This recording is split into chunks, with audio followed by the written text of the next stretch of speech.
증인은 2023년 3월부터 2023년 12월경까지 국가안보실장으로 그리고 2024년 1월경부터 지금까지 국정원장으로 재직 중이죠. 맞습니다. 증인은 통상 매주 1회 정도 대통령에게 대면으로 정례 업무 보고를 하고 있죠. 그렇습니다. 보고 내용에 따라 안보실장이나 비서실장 등이 배석을 하죠. 그렇습니다. 증인은 2024년 12월 4일 트럼프 대통령 취임과 관련하여 CIA가 초청을 해서 출장이 예정되어 있었죠. 그렇습니다.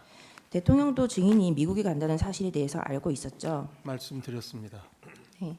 대통령은 계엄 당일 8시경 증인이 미국에 가 있는 줄 알고 증인에게 전화를 해서 어딥니까? 라고 물었더니 증인이 저 아직 여기입니다. 라고 답을 하길래 대통령께서는 여기가 미국이라고 생각을 해서 예 알겠습니다. 라고 통화를 종료한 후 국정원장 부재시의 직무대행인 1차장 홍장원에게 전화를 하였다고 합니다. 증인과 대통령 사이에 그와 같은 대화가 있었던 것이 맞나요? 맞습니다. 그 홍장원도 그 증인에게 3일 밤 그 정무직 회의가 끝나고 증인에게 대통령의 전화에 대해서 보고를 하면서 대통령이 자신에게 전화한 이유에 대해서 대통령으로부터 전화를 받았습니다. 대통령님께서 원장님이 미국 출장을 가셨는지 아셨나 봅니다라고 하였죠. 그렇습니다. 당시 홍장원은 증인이 계엄과 관련해서 국무회의에 다녀온 사실을 모르고 있었죠. 예, 제가 얘기 안 했습니다. 홍장원이 계엄 다음 날인 2024년 12월 4일 오후 4시경 증인이 이재명에게 그러니까 국정원장님한테 이재명에게 전화를 해보세요라는 말을 하였죠. 그 이재명 대표에게 전화 한번 하시죠. 이렇게 얘기했습니다. 구체적으로 다른 어디가 없었나요? 앞에 상황이 지금 상황으로 봤을 때 그 정도 말은 붙었었던 것 같습니다. 그에 대해서 증인이 뭐라고 대답을 하였나요? 국정원은 다른 정부기관보다 정치 중립을 더 엄격히 지켜야 되는 데입니다. 국정원법에 정치 중립 조항이 있을 정도입니다. 그래서 제가 말을 이렇게 했습니다. 평상시에도 국정원장이 야당 대표하고 연락을 하는 것은 정치적으로 해석될 소지가 큰데 12월 4일 지금 이 시점에서 아주 정치적으로 민감한 시기에 제가 평소 연락도 하지 않는 야당 대표에게 연락을 한다고 하면 그건 누가 보더라도 정치적으로 해석될 수밖에 없으니까 하면 안 되는 일이다 하고 얘기를 하고 안 하겠다고 했습니다. 증인의 진술과 홍장원의 진술에 대해서 이제 경제 사회에 대해서 의견 대립이 첨예한데 증인이 홍장원에 대해서 교체를 건의한 이유가 그것뿐인가요? 이제 한 1년 정도 같이 일을 했기 때문에 이런저런 제가 보고를 받게 됩니다.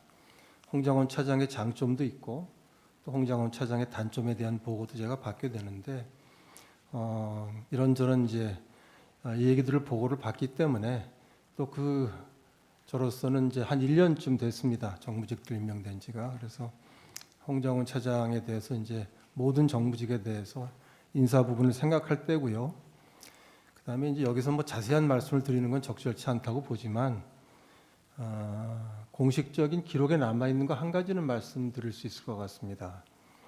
그 여름쯤인데 그 정보위원회에서 지난 정부 그 국정원에 계셨던 어느 야당 의원께서 홍장원 차장을 지목하면서 그 차장이 내가 국정원에 있을 때 유력한 사람을 통해서 7차례 나한테 인사청탁을 하지 않았느냐라고 말을 했습니다. 그래서 그 얘기를 들으면서 아마 전 깜짝 놀랐고 거기 들었던 모든 사람들이 깜짝 놀랐을 텐데 그런 걸 보면서 홍장원 차장의 특히 이제 정치 중립과 관련해서 제가 어떻게 생각을 해야 될지 조금씩 머릿속에서 생각을 하게 됐다는 말씀드립니다. 그건 정보위원회에서 있었던 회의 중간에 있었던 얘기니까 아마 속기록도 남아 있을 것으로 생각합니다. 그 여름쯤이라고 하셨는데 몇 년도 여름을 말씀하시는 건가요? 작년 여름 한 8, 9월 달 정도 아닌가 싶습니다. 그 지난 정부 국정원과 관련해 있었던 야당 관련한 사람 유력한 사람이라 누구를 말씀하시는 거죠? 그러니까 지난 정부 때 국정원에 재직한 바가 있는 야당 의원이신데 제가 뭐 이름까지 말씀드리는 게 맞는지 모르겠습니다. 뭐 박선원 아니면 박지원 이 정도가 제가 지금 생각할 수 있는 이름인데 맞나요? 네, 둘 중에 누구신가요? 뭐 속기록이 남아 있으니까 제가 말씀 안 드려도 될 것 같습니다.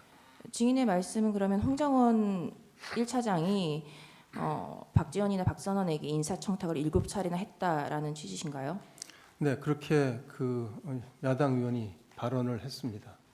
그러면 그 사실에 대해서 정보위원회에서 발언이 있고 나서 국정원 내부에서 그러면 그 7차례 인사청탁이 어떤 건인지 누구인지에 대해서 조사를 하신 바가 있나요?